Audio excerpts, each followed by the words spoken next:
Good people, Nigeria has changed me in so many different ways. When I think of myself before I came to Nigeria and having spent some time here now, I can barely recognize myself sometimes. Let's find out how Nigeria has changed.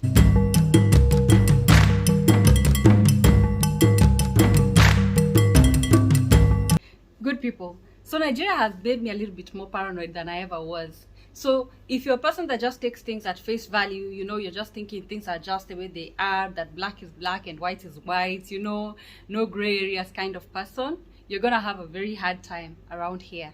Like, actions can be interpreted to be so many things. You can just do something simply just thinking this is what it means, but there are so many other things that are being derived from what you're doing. Case in point, you know how, for example, in Kenya, what we usually do is that if your clothes, if you're no longer wearing a particular set of clothes, or maybe you've outgrown some clothes, or your children have outgrown some clothes, we'll just pack up the clothes and give someone, right? Hey, I came to learn when we had our baby and we didn't need some things like maybe the strollers and those kind of things. We're like, okay, maybe we can give them to so and so, And my husband was like, no, here you just don't do things like that. The person may have many questions like, why are you giving me these things, or so I was like, wow, for us it's no big deal. Even clothes, like if I would grow some clothes or a friend likes a bit of my clothes, I'll just come and take whatever you want to take. But here, no, you just don't give anybody. Even when it comes to charity, you have to be very, very careful, because here people people can do strange things with your things. I'm not saying everybody, I'm just saying that people are just more careful with their personal effects because of the many interesting things that happen. I don't know if you've seen this thing going around in social media where people are saying that they no longer hang their clothes outside, especially their intimates like panties, that maybe somebody may take them and use them for one thing or the other, whether it's a ritual or for witchcraft or whatever it is.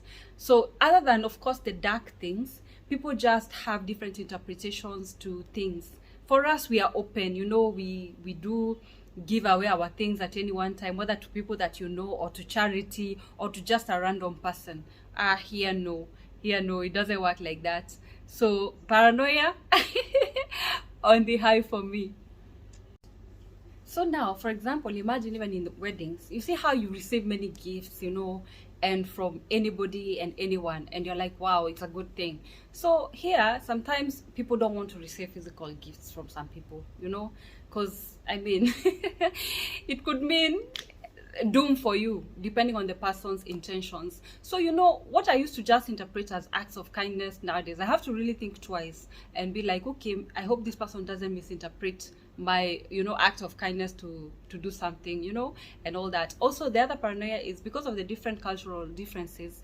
You could say something and it's interpreted in a particular way. So I found myself second guessing myself every time I want to say something, like how will it be construed, and all that. So anyway, what I do is that I keep my circle very, very small, because where you can say something like, oh, I've been very busy because of my family, or because of work, and somebody, depending on where they are at, they might think that you're being proud.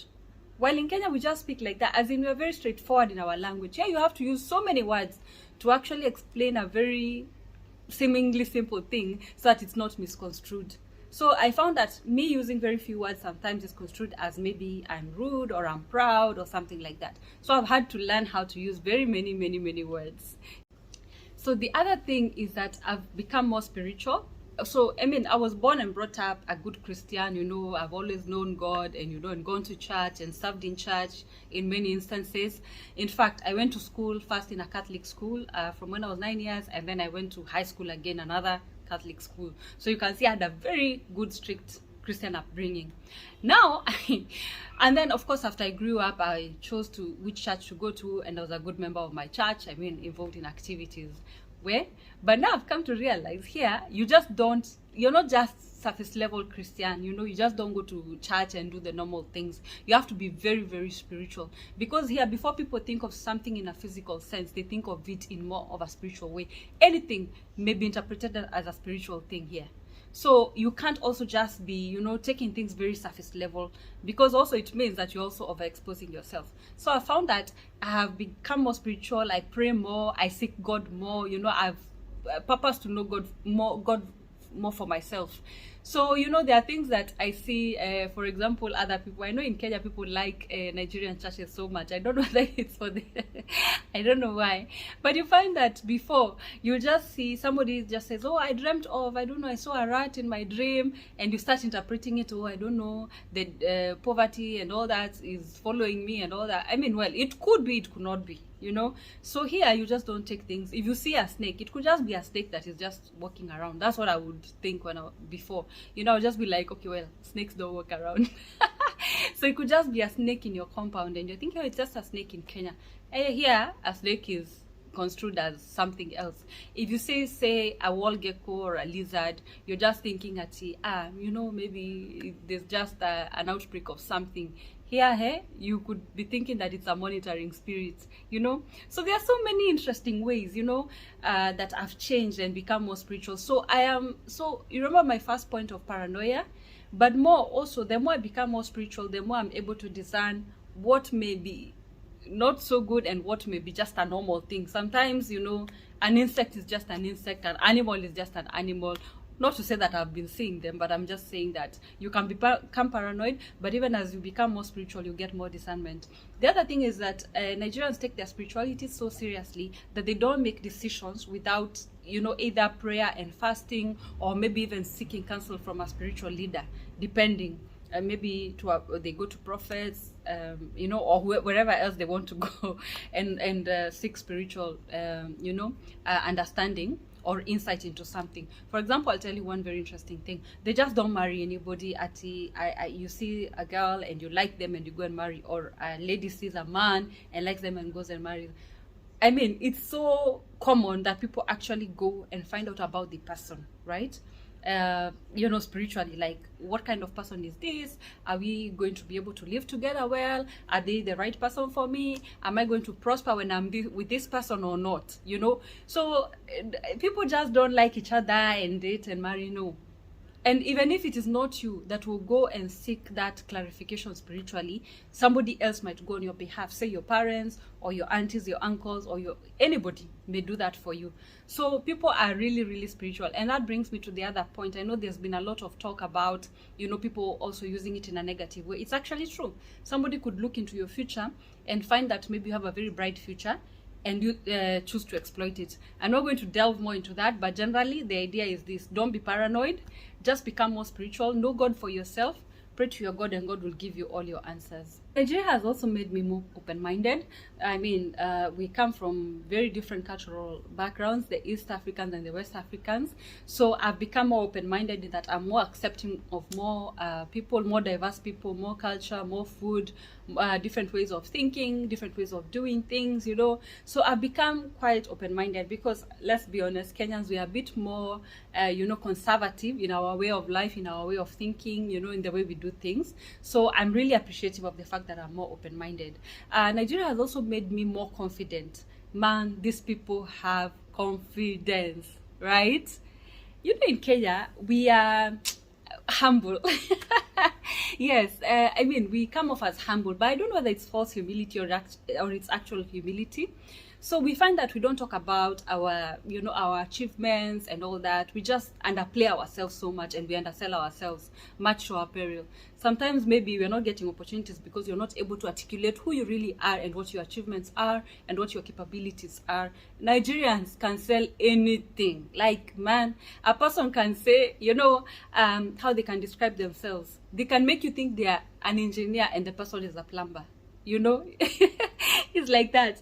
As in Nigerians, somebody can be a good cook and they'll make you think that they are Michelin chef, you know, based off how they're able to articulate their, you know, their abilities and their talents, and, you know, and they get away and they get on with life very, very well. And that's why you see that Nigerians are able to survive anywhere in the world, because they can be able to articulate themselves well, they can be able to sell themselves well, and they're able to actually go for what they want to go for.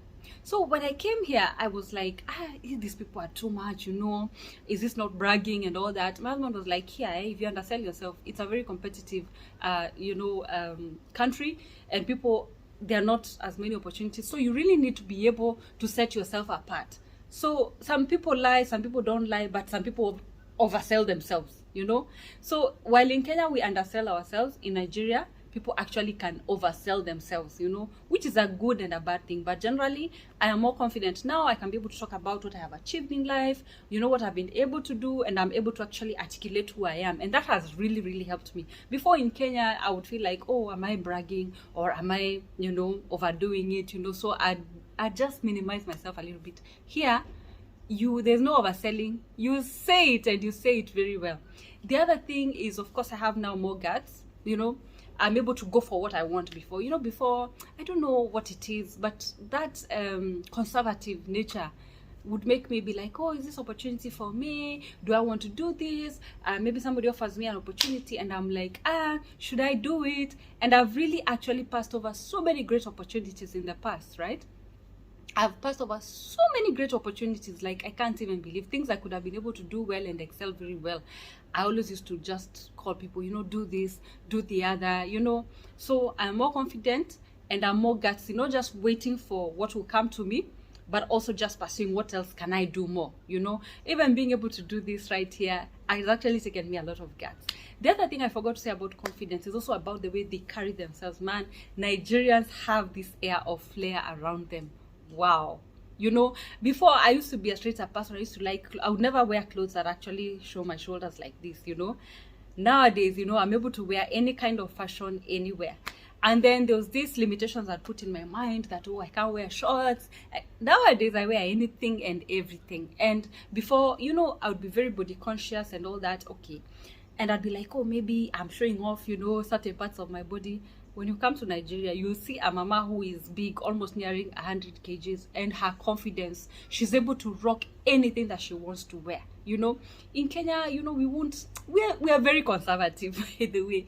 So the idea is that I've become more gutsy, I've become more confident, you know, and I really love that for myself. I have to thank Nigeria because Nigeria has helped me become more family focused, you know, more socially, you know, more socially aware.